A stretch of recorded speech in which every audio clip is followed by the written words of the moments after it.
All right, it's on. Okay, hold on, Ashley. I'm gonna put you on speaker. Okay. Hold on.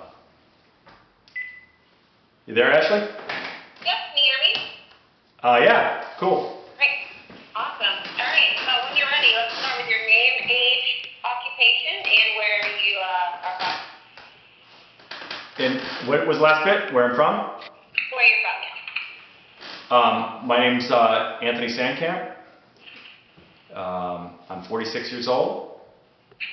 Occupation, I'm a cabinet maker. And I'm from originally from Inver Grove Heights, Minnesota, and I live in Jersey City, New Jersey now. Nice. Okay, tell me 30 seconds of your life in a little bit of a nutshell. 30 seconds of my life in a nutshell, is that right? Yep. Okay. I grew up in Minnesota. I went to college there. I left there after college and moved to New York to be an actor. I went to acting school at the American Academy in New York. And after acting school, I worked a little bit in theater and found it difficult to make a living. And so I started getting back into doing woodworking, which I'd done as a child. And I got my business started here in New York, and I started out doing more general contracting, but in the end I started doing cabinet making, and now I own a business that we do high-end woodworking interiors in Manhattan. Awesome. All right, tell me a little bit about your experience with cabinet making. Well, we've been I've been a cabinet maker for now 20 years. I have been, our work has been in Interior Design magazine multiple times, in the New York Times multiple times. We've been in the New Yorker, the New York Post, and also was seen on, my work was seen on Dream Builders, which I think was HGTV. But I did a show on Style Network. It was called Guess Who's Coming to Decorate, and I was the Carpenter co-host there for 3 seasons, 31 episodes. But I started out doing more like framing kind of work, and eventually I got more into fine woodworking, which was more furniture and cabinet making. In the last few years, we've been doing very high-end woodwork for high-end residential in Manhattan and commercial. The most recent job we just did was about a 5,000 square foot office, and it was actually in Harlem. And it was about 2,000 square foot of paneling, and we did a kitchen, and we did multiple cabinets throughout. But we've done many offices. I have a website. On my website you could see a lot of my work. I have right now 3 employees, but I've had up to 5 at some times. Very cool. Okay, what other experience do you have besides cabinet making and woodworking? Pardon? What other experience do you have besides cabinet making and woodworking? You mean in terms of construction? Yeah. Well, I'm a kind of a historic buff. I own a historic home. And in that, I've renovated one floor of that home and done a lot of work within that house. When I was a kid, when I was about 15 years old, I built the bathroom that was connected to my bedroom in my family home. When I was a child, growing up, when I was 8 years old, my parents took my brother and I to Disneyland, and we first saw the Swiss Family Robinson treehouse there, and I decided very short order that I was going to build a treehouse when I got home. And so we went back home, and my family lived on 30 acres there, and we had a lot of old oak trees, and we built our treehouse there, and I was only 8 years old. My father helped us, but that was when I started, and that treehouse ended up having 7 rooms in it in 3 trees. I built other tree houses after that, and then I started getting more and more into woodworking and doing just general construction as well. I have done one of the first offices I did in New York, we did all the partitions, we did all the electrical, all the plumbing, all the kitchen, conference rooms, did all the tile. I've done apartments in New York. There's an apartment, one of the first apartments I did in New York. I did the entire apartment myself. I did from doing the tiling to the plumbing to the plumbing fixtures to the kitchen to the countertops to all the woodworking, the floors, all the sheetrock, all the plastering, all the painting, all the trim. I've done historic restorations, and like I said, my house right now is 140 years old, and I'm also on the historic board for the city of Jersey City. I'm a commissioner, and I have been for 9 years. So there's a real range. It's kind of hard for me to distill it down to one thing. I feel confident that I could pretty much do anything you threw at me. I built a lot of decks. I don't know. I can keep going. You want me to keep going? What do you think someone says that doing renovations are a breed? Pardon? What would you say to somebody who was saying that doing home renovations are easy, are free? Doing home renovations are easy? Yeah. What would I say? Well, it depends on what kind of renovation you're doing. You could tear up some walls and put new sheetrock up and put new electrical in there and put new, repaint it and call it a renovation. Or you could level a house and reframe it and tear apart the entire thing. I mean, there's huge differences in the way you might do a renovation. I mean, compared to what a decorating show might do to what they do on, for instance, This Old House. Where you're putting new HVAC, you're doing new roof, new everything. There's a huge range there. Yes, you could do an easy renovation. You could do a quick fix. And that's very possible and very simple. And maybe that's what you're looking to do on the show, I don't know. But those kind of jobs are very simple. If you've got to pull complicated permits on a job and you've got a lot of different trades involved, that's different. But I would say it's really about the job itself. There's many different kinds of jobs. There are simple jobs and there are very difficult jobs. So I couldn't qualify one. Unexpected surprises during a renovation. Say something comes up that you didn't expect. How would you deal with it? Well, first of all, in a show, that's what makes a show good. If you have surprises in the show, then your viewer gets a chance to experience that moment where they... In your experience, though. In my experience, how do I like that? Do I like that? No, how do you deal with it? Oh, how do I deal? Oh, well, you know what? I'm one of those people that have always found that I always felt that I could fix anything. If we've done something wrong, then I always make sure that we do it right. We solve it. We fix it. And I've always been an improvisational guy. I can pretty much run on the fly. If something goes wrong, I'm pretty good at finding ways to solve it. I don't know, if you gave me an example, I could probably come up with an answer for you. Or you want me to give you one? You can give me one. All right. Let me think.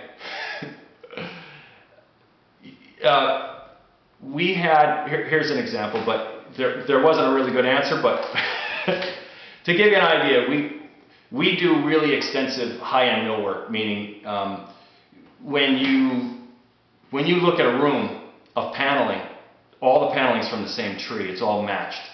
And so if you damage one piece of that material, you've caused a serious problem. So in the end, what I generally would do is I would always prepare for that. Knowing that there's probably a chance that something might get damaged, I'll always keep an extra sheet available. So if I need 10 sheets, I'll get at least 11. And I'll always make sure that there's another one. So that way, the worst case scenario is if somebody wrecks one of those panels, I have another one to replace it. Because otherwise, there's no way that I'm going to make that thing match, and what will happen is I'll have to change everything. So that's kind of an example. Okay. What would you say to someone who thinks that lighting isn't important in a renovation? Did you say is or is not? Is not. That it's not important?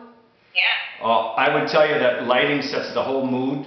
Lighting is probably, if not the most important thing, it is in the top 2 or 3 most important things. If you don't have the right lighting, you can make something that should be like a romantic restaurant, you'll make it look like a doctor's office.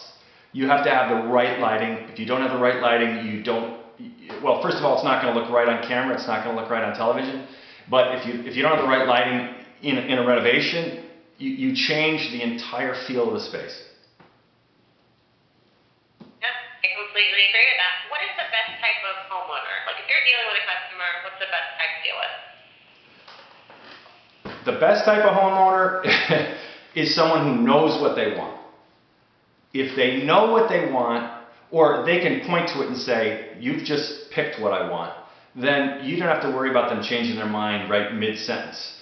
You know, the most difficult kind of homeowner is somebody that right in the middle of the job says, you know, they're not sure what they want, and so they say they like to work organically. So you can come up with ideas for them. You come up with ideas, and as you're going along, they come up and they say, oh, well, you know, I don't really like that one. Let's change it. Or can we make this a foot longer? You know, that's the one you don't want. The one that you want is somebody that knows what they want, and they say, I want a 8-foot wide, big, huge center island in my kitchen, and I want it to have a big granite top on it. And you come up with the details, but that's what I want. And if they're sure of what they want like that, then that's a better homeowner. It might not be as dramatic on television, but that's the best kind of client. That's true. Do you have any realtor experience? Pardon me? Do you have any realtor experience? Realtor? Like real estate sales? Right. I don't. I've purchased property, but I've never actually sold property. Okay, just wondering. Yeah. How important do you think the relationship between your contractor, designer, and realtor on the job is? The contractor, the realtor, and the designer? Mm-hmm. I don't know. You mean in terms of if you're doing a multifamily, or if you're? Yeah, just say you're doing a renovation, and you know you're obviously working with all 3, or it's a new house, they're flipping it, and they want to sell it, and it's like a whole process. Okay. Okay. All this relationship. Okay. Yeah. So if you're flipping, that's different. Yeah. So then, yeah, you want the real estate agent to be involved, because usually the real estate agent's got a good handle on what is going to give you a return on investment. If you're going to put a lot of money into, a renovation, usually an agent is going to be able to tell you, if they're a knowledgeable agent, they're going to be able to say that's a payoff in this neighborhood or that's not. There are certain things certainly that are always going to be a payoff, but they're going to be able to also tell you, in this neighborhood, the comps are blah, blah, blah, and so you're not going to be, even if you put another $50,000 in this house, you're not going to get it. So it's not worth doing that. So that's important to have an agent that knows the neighborhood. The designer is going to be extremely important, because the designer is usually going to be able to find ways to do things. If you have a good designer, they're going to be able to value engineer something, if you're flipping, and still make it look great. If you can get a good designer that knows how to get the same look for a lot less, that's just money in your pocket. Right. Well, good. All right. What makes a good contractor? The very best contractor is somebody that can coordinate people very well. If you're good at coordinating people, and I think that's keeping everybody happy as well.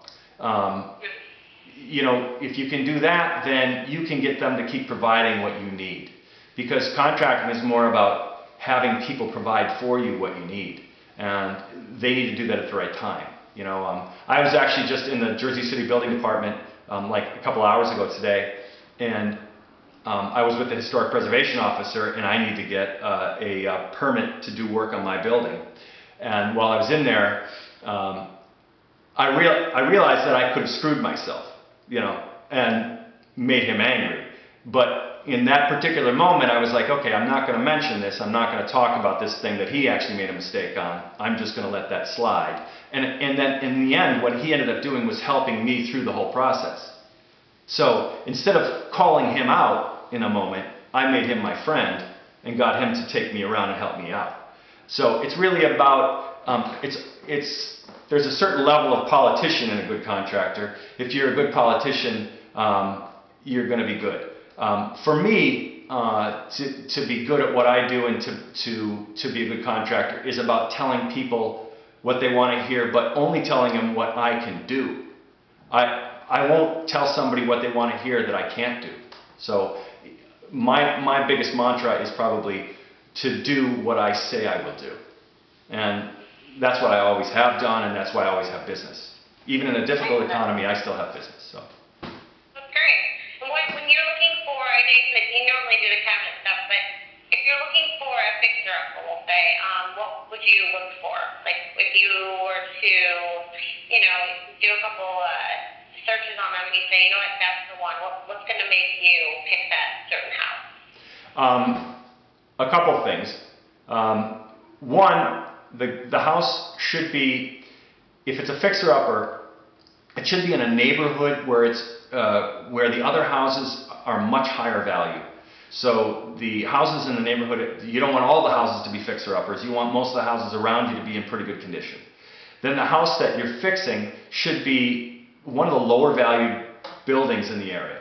So you have a real potential for income return there. So that would be number one. So finding that location where you've got a fixer-upper that's in a good neighborhood, but it's one of the least expensive buildings in the neighborhood because it's fixer-upper. That's one. Number two would be that fixer-upper, when you take a look at it and you inspect it, that building has, it doesn't have any fatal flaws. Like it doesn't have a failing foundation, like failing masonry in the foundation that you might have to completely replace. You don't want to get into that. Also, you just want really solid bones of the building. Hopefully you don't have to change the HVAC systems. Hopefully, if you have to do upgrades, they're selective. And as a fixer-upper, I would say you want to be able to do a lot of cosmetic work more than big structural work. Okay. All right. Is there anything else that you think that we should know about you?